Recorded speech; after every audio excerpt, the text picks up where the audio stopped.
6 wicket के साथ उन्होंने कई सारे रिकॉर्ड्स ब्रेक कर दिए और सबसे बड़ा रिकॉर्ड क्योंकि बीजीटी की बात हुई थी तो उन्होंने पछाड़ा है नाथन लियोन को, जिनके नाम अभी तक सबसे ज़्यादा 5 विकेट हॉल्स थे डब्ल्यूटीसी में। और एक डब्ल्यूटीसी मैच में ये 11वां 5 विकेट हॉल था अश्विन के नाम जो उन्होंने बांग्लादेश के खिलाफ लिया। तो आप अश्विन के करियर को कहाँ तक देखते हैं? क्योंकि अभी लगभग 8वें स्थान पर हैं वो सबसे ज़्यादा टेस्ट विकेट्स लेने वाले गेंदबाजों की लिस्ट में। उसमें अनिल कुंबले उनसे ऊपर है, कई सारे गेंदबाज उनसे ऊपर की लिस्ट में शुमार हैं, लेकिन अभी इस 6 विकेट्स के साथ वो अब नाथन लियोन के नीचे पहुंच चुके हैं। देखिए अनिमेश, कोई किसी किसी के करियर में कोई फिक्स टर्म नहीं होता है। और रिकॉर्ड की जहाँ तक, जैसे अब आप देख रहे हैं कि विराट कोहली भी सचिन तेंदुलकर रिकॉर्ड को फॉलो कर पीछा कर रहे हैं वो। लेकिन ये कहा नहीं जा सकता कब तक खेलेंगे। लेकिन मेरा ये मानना है कि जब तक खिलाड़ी का फॉर्म, अगर जब तक वो ग्राउंड अगर मैदान पे परफॉर्म करते हैं, तब तक उसका कोई वो नहीं होना चाहिए। और अश्विन, देखिए अश्विन लगातार टेस्ट क्रिकेट खेल रहे हैं और उनका परफॉर्मेंस अभी भी अप टू मार्क है। आप इनके परफॉर्मेंस पे उंगली नहीं उठा सकते। जहाँ भी उनको जो मौका मिल रहा है बैट से बॉल से, अब तो ये मैच तो पूरा का पूरा ही मतलब समझिए कि अश्विन का ही नाम रहा। और उनके साथ जडेजा। इनफैक्ट कहिए कि जो चेन्नई सुपर किंग्स की जो कोर टीम थी ना, ये दोनों प्लेयर ने भी, मैंने तो मैच वैसे दोनों को कंबाइंड मिलना चाहिए था। 6 विकेट जडेजा ने दोनों पारी में 3-3 विकेट लिए और अश्विन दूसरी पारी में 6 विकेट। आप सोचिए कि अश्विन की जब बात करते हैं कि जिस जिस विकेट पर पहले 3 दिन तक स्पिनर से कोई खास मतलब गेंद में स्पिन गेंद हो ही नहीं रही थी। वहां पर चौथे दिन आकर के 6 विकेट इस तरह से ले लेना, ये बताता है कि अश्विन किस तरह के खिलाड़ी हैं, किस तरह के बॉलर हैं। मतलब टॉप लेवल के स्पिनर आज भी उनकी, अगर आप तो 38 साल हो गए या फिर 40 के हो जाते हैं, कोई मैटर नहीं करता है। ये डिपेंड करता है कि कब तक अश्विन अपना वो करके खेले। लेकिन मैं उम्मीद करूंगा या मैं मतलब चाहूंगा कि अश्विन मेरे ख्याल से कुंबले से 100 विकेट पीछे रहे होंगे, है उनका जो टेस्ट क्रिकेट में जो रिकॉर्ड है। कम से कम अश्विन भी खुद भी चाहेंगे कि वो कुंबले से आगे जाएं। लेकिन अभी कुछ भी कहना कि कब तक 619 खेलेंगे। बिल्कुल, कुंबले के 619 विकेट थे और अभी कुंबले 520 के ऊपर अश्विन हाँ, 520 के ऊपर तो वही पहुंच वही गए है हैं। कि देखिए अब ये अब 100 विकेट भी पीछे हैं तो कुछ कह नहीं सकते अभी। लेकिन अभी जिस तरह का अश्विन खेल रहे हैं, मैं उनको देखता हूँ कि 2 साल बड़े आराम से वो खेल सकते हैं। और 2 साल में कितने विकेट निकालते हैं वो देखने वाली बात होगी। लेकिन अश्विन का भी कोई जवाब नहीं है। आप उनको किस उनकी आप हम तो टेस्ट क्रिकेट की बात करते हैं, बहुत जल्दी हमारे मेमोरी भूल। आप याद कीजिए पाकिस्तान के खिलाफ उस मैच में, वर्ल्ड T20 मैच में, एक एज ए बैट्समैन उतरे थे वहां पर। अगर जिस तरह की उन्होंने आखिरी में जो रन, विजयी रन जो मारे थे, वो अगर अश्विन की जगह पे कोई और होता तो हम मैच हार भी सकते थे। तो मोहम्मद, अश्विन कहीं भी बिल्कुल क्रिटिकल मोहम्मद मौके पे नवाज। अश्विन को, यस, आप अश्विन को किसी भी क्रिटिकल मौके पे उतारिए, वो टॉप क्लास के बॉलर हैं। और बैट्समैन भी, बैटिंग भी बहुत अच्छी करते हैं। और अभी अश्विन जडेजा दोनों की जो जोड़ी है स्पिन का, इनका कहीं किसी विकेट पे, दुनिया के किसी विकेट पे खिला लो आप, आपके लिए यूजफुल हैं और यूजफुल रहेंगे अभी। तो अभी देखिए, अभी इनमें मुझे तो भी काफी कुछ दिख रहा है। फिट भी हैं और परफॉर्म लगातार कर रहे हैं। तो अभी अभी अश्विन के पोजीशन उनके लिए उनके कोई सवाल नहीं उठा सकते।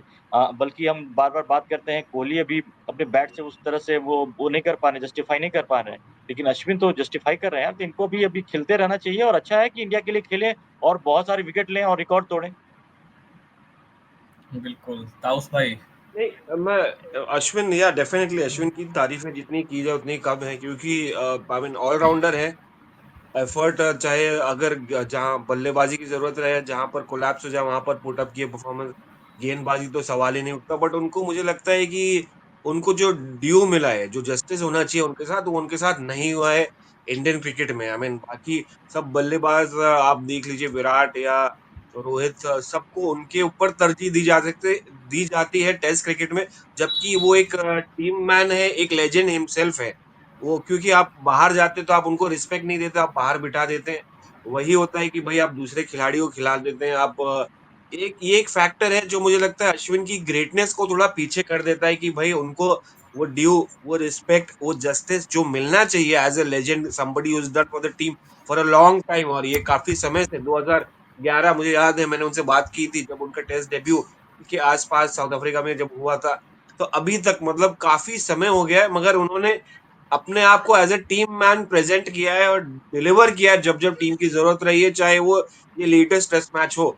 इट्स नॉट दैट कि वो खाली गेंदबाजी करके अपना काम करके चले गए। He is contributed as a leader, input देते आए हैं आप, मगर उनको वो जस्टिस, वो ड्यू नहीं मिला है। तो ये समय आ गया इस वक्त कि आपको ड्यू उनको देने का। जस्टिस, कप्तानी तो अब मिलना मुश्किल है, 38 साल के हैं।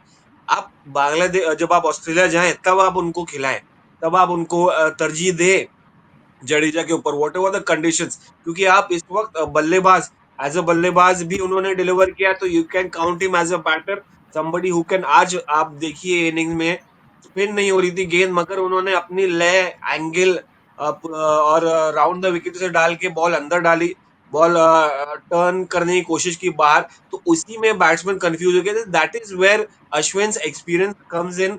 वो विकेट को किस तरह से यूज करते, चाहे विकेट टर्न हो या ना हो, उनको स्मार्टनेस है, उनको पता है कि किस तरह से। अब जडेजा प्रेडिक्टेबल लग, अब आपको वो ड्यू देना है। वही मैं इसलिए मैं बीच में पॉइंट लाया कि यार 38 साल का है, 38 साल का बंदा, उसके वो प्रेशर लेके नहीं खेलता है जैसे बाकी लोगों, बाकी दो बल्लेबाजों, ग्रेड्स के ऊपर प्रेशर है यहाँ पर, या पुजारा के ऊपर प्रेशर था। ये एंजॉय करता है गेम, ये एंजॉय करता है, चाहे वो विकेट, चाहे वो बल्ले से हो, और गेंद से तो होता ही है, गेंद से वो I mean he is been there legend done for a long time, he enjoys his game. That is why he, उनका करियर इतना कंसिस्टेंट रहा है एटलीस्ट इंडिया में, क्योंकि बाहर उनको ज्यादा मौका नहीं मिला है। और ये देखेंगे अगर ये 38 साल के 40 साल तक वो करेंगे, 42 साल तक मुझे लगता है उनका करियर और 3-4 साल है, क्योंकि वो T20 क्रिकेट भी उतना उससे करते, तो आप इंजरी फैक्टर्स भी आप देखेंगे इनके नहीं आए इनके लाइफ में। So that is what he is been very very balancing, he is been very smart and he can deliver. And जब बीजीटी की बात आई, I think he should get that due respect and get justified his उनको opportunity मिलना चाहिए जब Australia में 5 test match में जाए, क्योंकि यहाँ पर मैं वही कहना चाहूंगा फिर से, he is not got his due, और his place is not justify, मतलब उनको जस्टिस नहीं मिला उनके करियर के साथ। मैं तौर से बिल्कुल एग्री करता हूँ, बल्कि इनकी बातों को मैं आगे बढ़ाना चाहूँगा कि जिस तरह बिल्कुल मैं क्लियर कट बोलूँगा, बहुत दोहरा रवैया इनके साथ अपनाया गया है। इनको जब भी मौका मिला सेलेक्टर्स को और बीसीसीआई ने इनके साथ बहुत बार इनके साथ जस्टिस नहीं किया है। इनको बहुत पहले टी20 के इस प्लान ऑफ स्कीम से बाहर कर दिया गया, और उसके बाद वो इनकी परफॉर्मेंस में कहीं ऐसी कोई वो नहीं आई थी कि जहाँ पर लगे कि अब अश्विन को बाहर ठीक और सबसे बड़ी बात, आपको एक बात और बताता हूँ आपको, जिस समय रोहित शर्मा को कप्तान बनाया गया, मेरी नज़र में उस समय अश्विन को कप्तान बनाना चाहिए था। रोहित शर्मा कभी भी रेड बॉल में कभी भी उस तरह से लेवल में कंफर्टेबल नहीं लगे। और आप सोचो ना, सिलेक्टर्स के रोहित शर्मा ने कितने टेस्ट क्रिकेट खेले हैं, आपके प्लान ऑफ स्कीम में रोहित शर्मा कभी रहे नहीं। अचानक जब विराट कोहली की जगह पे कोई ऑप्शन तलाशने की बात आई तो आपने रोहित शर्मा को पकड़ा दिया, जबकि आपके पास एक अच्छा लीडर टीम में ऑलरेडी मौजूद था। अश्विन एक बहुत अच्छे, मेरा मानना है कि अश्विन बहुत अच्छे कप्तान होते अगर इनको टेस्ट क्रिकेट में बनाया गया होता, और उनके साथ इनजस्टिस हुआ है, इस बात को इस बोलने में किसी को कोई वो नहीं होनी चाहिए। लेकिन कहते हैं ना कि हमारे बीसीसीआई की सोच कुछ ऐसी रहती है कि जहाँ पर एक खास किस्म के कुछ लोगों के लिए वो रहती है। आपने जो प्लेयर टेस्ट को उतना एंजॉय नहीं करता, रोहित शर्मा को अपने कप्तान बना दिया। लेकिन जो खिलाड़ी टेस्ट को पूरी तरह एंजॉय नहीं करता, उसके पास आप इनके गेम को देखिए, वो हमेशा थिंकिंग प्लेयर है। वो आपके उनके बैटिंग में हो या बॉलिंग में हो, हमेशा वो बहुत अच्छा वो ऐड कर सकते थे उनके इनपुट्स और बाकी चीज़। लेकिन उनको पता नहीं समहाउ उनको क्या रीज़न रहा मैं नहीं जानता, लेकिन उनको इग्नोर किया गया है। और आज भी वो उनकी कई बार उनकी बातों में झलक भी जाती है, जो बातें बोलते हैं वो, कि उनको लगता है वो खुद भी वो इनडायरेक्टली कई बार बोलते हैं कि उनके साथ मतलब चीज़ें वो अभी भी जो वो है बिहेवियर बहुत अच्छा नहीं उनके साथ रहा है। तो मुझे ये लगता है कि कम से कम इस बहुत बड़े खिलाड़ी हैं, अगर आप अश्विन के पूरे इस करियर को देखो, पूरे उसमें देखिए आप कि वो इस लेवल के, ये आप अनिल कुंबले के कम लेवल के नहीं रहे हैं।